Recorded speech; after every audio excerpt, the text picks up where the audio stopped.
গতকাল ঢাকা এবং দিল্লির ফরেন পর্যায়ে যে মিটিং হয়েছে, এই মিটিংয়ে আমরা দেখতে পেয়েছি বিগত 5 দশকের ভিতর সর্বপ্রথম সরকারি পর্যায়ে কোন মিটিং, যেই মিটিং চোখে চোখ রেখে, দিল্লির চোখে চোখ রেখে কথা বলেছে।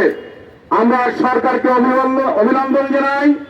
আজকের আয়োজন থেকে আমরা সরকারকে শুভেচ্ছা জানাই এবং সরকার সহ আরো সকলকে মনে করিয়ে দিতে চাই, আপনারা জানেন ব্রিটিশ ভারতে 1885 সালে সর্বপ্রথম রাজনৈতিক দল কংগ্রেস প্রতিষ্ঠিত হয়েছিল। কংগ্রেস প্রতিষ্ঠিত হলে তৎকালীন সময় সকলেই দলমত নির্বিশেষে যোগদান করেছিল কংগ্রেসে। কিন্তু কিছুদিন রাজনীতি করার পরে আমাদের তৎকালীন পূর্বপুরুষেরা বুঝতে পেরেছিলেন কংগ্রেস মুসলমানদের রাজনীতির জায়গা নয়। তারপরে 1906 সালে মুসলিম লীগ গঠন হয়েছিল। প্রিয় বন্ধুগণ, আমরা আজকে শিরোনাম করেছি 1885 সাল থেকে আজকের দিন পর্যন্ত প্রায় 129 বছর।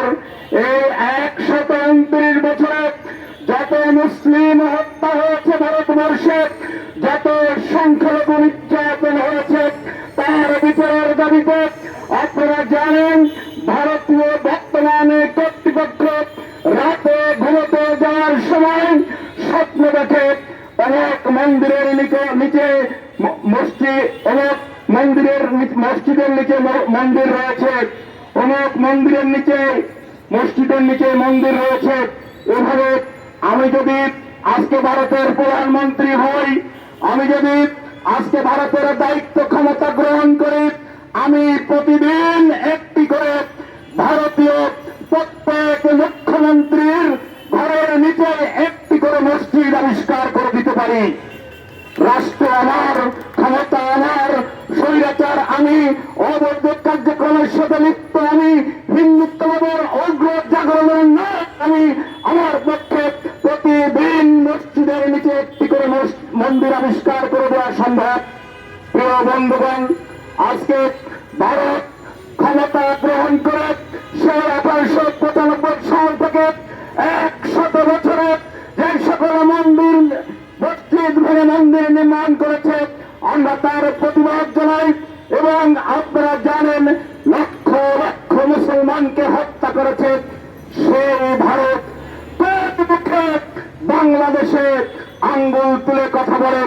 সেই ভারত আজ যদি লজ্জা থাকতো 10 তারিখের বিপ্লবের পরে ভারত যে সকল উস্কানি বাংলাদেশকে দিয়েছে, ভারত আমাদের আগরতলায় হাই কমিশনের আক্রমণ করেছে। আপনারা জানেন আগরতলা শহর এবং পশ্চিমবঙ্গে সকল জায়গায় ব্যাপক হারে সংখ্যালঘু নির্যাতন শুরু হয়েছে। ভারত একটি গেম খেলতে চাইছে, ভারত একটি ন্যারেটিভ তৈরি করছে। আগামী যে নির্বাচন আসছে ভারতে, এই নির্বাচনে হিন্দুত্ববাদী ভোটগুলো এক জায়গা করে মুসলমানদেরকে একটি গণহত্যার মুখোমুখি করতে চাইছে ভারত। এজন্য এই ধরনের কার্যক্রম বাংলাদেশে হাজির করেছে। বাংলাদেশের উপরে এই ধরনের অপপ্রচার, অপবাদ চাপিয়ে দিয়েছে। শতবর্ষের পুরনো রাজনৈতিক দলের পক্ষ থেকে আজ আমরা জাতীয় প্রেস ক্লাবের সামনে সমুচ্চরিত কণ্ঠ হিন্দুত্ববাদীকে বলে দিতে চাই, আপনারা 1947 সালে দেশ ভাগ করতে বাধ্য হয়েছিলেন, এমনি এমনি নয়। কেন ভাগ করেছিলেন ব্রিটিশ ভারতকে? 1947 সালে মাত্র 25% মুসলমানের জন্য ভারতবর্ষ ভেঙে খান খান হয়েছিল।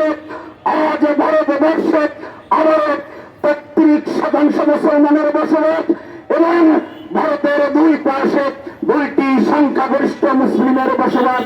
সুতরাং আমার ভারত বাংলার মুখে পড়তে যাচ্ছে। ভারতকে সংযত হতে হবে, ফিরে আসতে হবে, আর ভারতকে সংযত হয়ে রাজনীতি করতে হবে। অন্যথায় আবারও ভারতের যেই পরিমাণ সংখ্যালঘু মানুষের কারণে ভারত ভাঙতে বাধ্য হয়েছিল, আগামী দিনে আবার ভারত ভেঙে যেতে পারে।